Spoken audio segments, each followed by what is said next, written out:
La famille, bonjour à tous, j'espère que vous allez bien et que vous avez passé une bonne journée.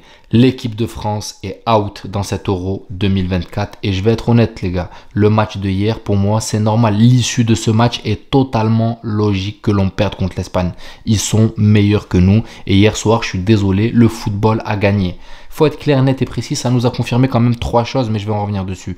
Je veux juste revenir sur cette équipe d'Espagne qui pour moi, clairement, elle affiche un niveau de jeu, si ce n'est le meilleur depuis le début, les gars. Pour moi, c'est eux qui vont au bout. Parce que quand tu regardes là ce qui reste, il reste les Pays-Bas, c'est pas très fameux. L'Angleterre, j'en parle même pas, à moins qu'ils font un éclair de génie. Mais pour moi, ils sont en train de prendre la même trajectoire que l'équipe de France. Ils ont un collectif de psychopathes, mais qui ne sert pas à grand chose. Et pour moi, c'est logique que l'Espagne passe hier. Le football a gagné, clairement. Parce que depuis le début, on est sur des coups de chatte, des coups de chance qui on bricole et ça passe. C'est passé jusqu'en demi et je sais même pas comment on est arrivé jusqu'en demi, mais là on est tombé sur une équipe qui est rodée, qui est très terre à terre et je suis désolé, le travail que fait De La Fuente c'est exceptionnel. Il connaît ses joueurs, il est en train d'avancer avec ceux qu'il a. Il a 2 changements qu'il fait habituels depuis le début les gars. Merino et Oyarzabal, c'est les 2 qui viennent, qui remplacent à la 70-80e minute et ça fonctionne comme ça depuis le début. Le reste c'est Williams et Lamal et ça débite bien comme il faut sur les côtés. Le milieu de terrain, Fabien Ruiz est en train de faire un euro de psychopathe et la défense, Laporte et le Normand, ça tient sur les côtés pareil. Bref, c'est une équipe d'Espagne qui est comme du papier à musique, qui est rodée. En l'occurrence, nous, on fait beaucoup de bricolage et rien n'a fonctionné.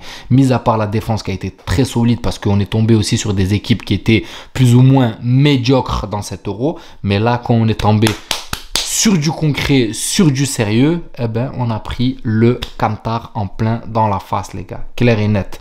Mais ça nous a quand même, je vous ai dit, confirmé 3 choses. Et je vais commencer par la première. Lamine Yamal est en train de devenir un très grand, les gars. Ça, c'est clair et net. Lamine Yamal est en train de devenir un très grand parce qu'il fait des différences phénoménales. Et je suis désolé, quand vous le voyez mettre cette feinte à Rabiot et Rabiot part comme un enfant et qu'il est là, il tarme ce pied gauche en visant la lucarne, poteau rentrant, les gars, c'est une dinguerie.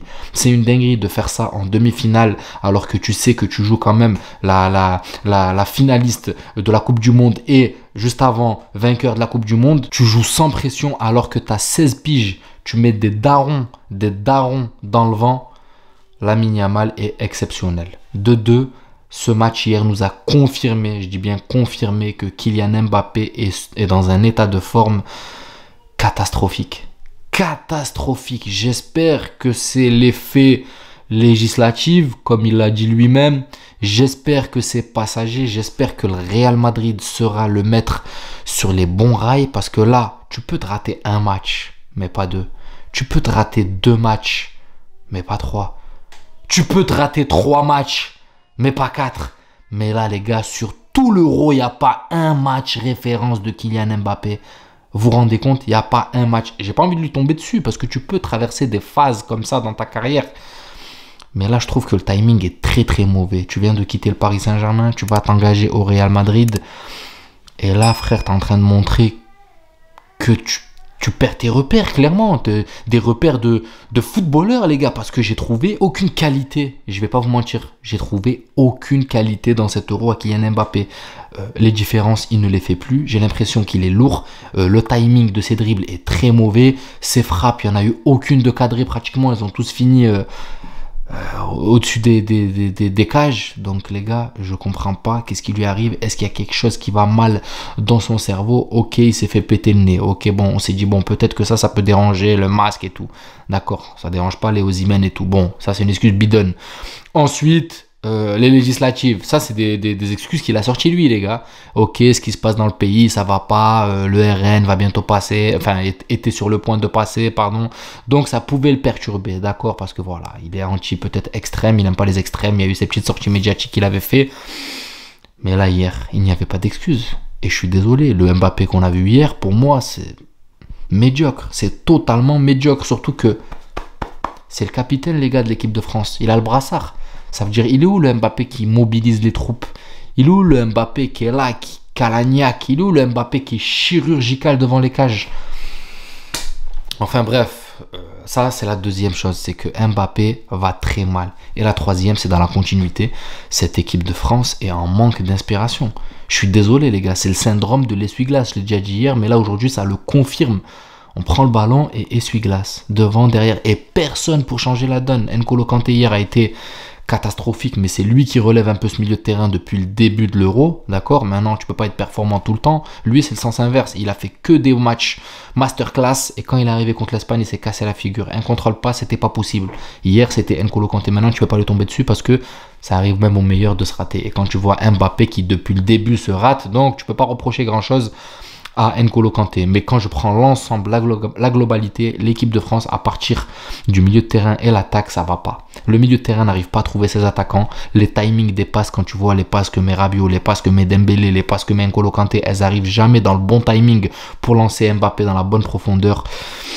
Griezmann perd de son étincelle. Quand tu fais descendre, tu n'arrives même pas à passer au-dessus du premier poteau. Pour moi, c'est grave. Donc, l'équipe de France est en déclin. Pour moi, clairement, l'équipe de France est en déclin, en manque d'inspiration. Et c'est peut-être dû au coach, tout simplement. Je pense que pour moi, il y a un cycle qui est en train de se terminer. Et il est temps de passer à autre chose, les gars. Clairement, il est temps de passer à autre chose. Il doit laisser sa place parce que là, pour moi, ça peut que avancer et décliner. Ça, il n'arrivera pas à remettre parce que ce souvenir... Bon, on a fait quand même une demi, les gars. Faut pas négliger. Bon, j'ai dû bouger la caméra un peu. On a quand même fait une demi. Il faut pas négliger qu'on est arrivé quand même jusqu'en demi. Mais quand tu vois toutes les équipes qui ont été clairement catastrophiques, et toi, tu es quand même l'équipe de France, tu as été aussi catastrophique, mais tu as été le meilleur des catastrophiques, quoi. Parce qu'il n'y a qu'une seule équipe, je suis désolé, aller dans le dernier carré. Il y a une seule équipe, les gars, pour moi, qui se démarque, c'est l'Espagne. L'équipe d'Espagne, déjà, est très bonne. Et on va parler sur les deux buts. Donc, comme je vous ai décrit déjà le premier but de Lamine Yamal qui a été exceptionnel. Comment il a mis Rabiot dans le vent. Et le deuxième, c'est Tchouaméni qui se fait mais crocheter d'une manière sur un contrôle de Dani Olmo. Mais c'est incroyable. Incroyable comment Dani Olmo, hop, la balle passe en l'air et il arrive avec le contrôle extérieur.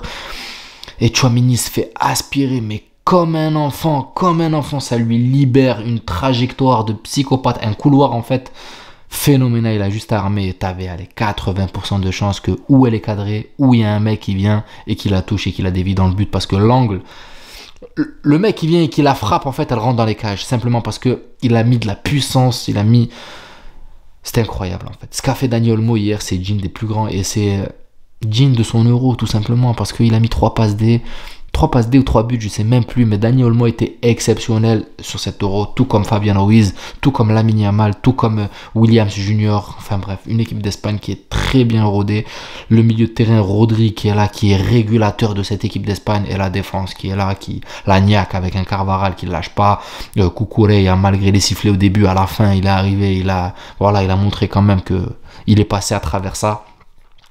Et puis voilà, une équipe d'Espagne qui, pour moi, je ne vais pas vous mentir, les gars, ils se dirigent vers la victoire de l'Euro, à moins que l'Angleterre ait un sursaut d'orgueil, ils font une dinguerie ou sur un exploit individuel comme le fait Bellingham depuis le début. Mais pour moi, bon, je néglige pas le Pays-Bas, mais ils m'ont pas rassuré, les gars. Le Pays-Bas, voilà, pour moi, voilà, ils sont tombés contre des équipes, on va dire je vais pas dire de classe mondiale, même si la Turquie c'est une très belle équipe. Mais là, maintenant, c'est les choses sérieuses et on verra bien ce soir ce que ça va donner contre l'Angleterre. Une petite Angleterre, hein. Même une Angleterre sur le papier qui est phénoménale, mais dans le jeu, c'est aussi catastrophique que l'équipe de France. J'espère que la vidéo vous plaira. Excusez-moi de ne pas avoir fait le débrief hier. Comme vous savez, il y a le taf, la fatigue, donc je préfère gérer un peu comme ça en ce moment. Dès que le Real Madrid reprendra, je ferai les vidéos juste après les matchs. Prenez soin de vous, les gars, et je vous dis à la prochaine vidéo. Ciao la famille.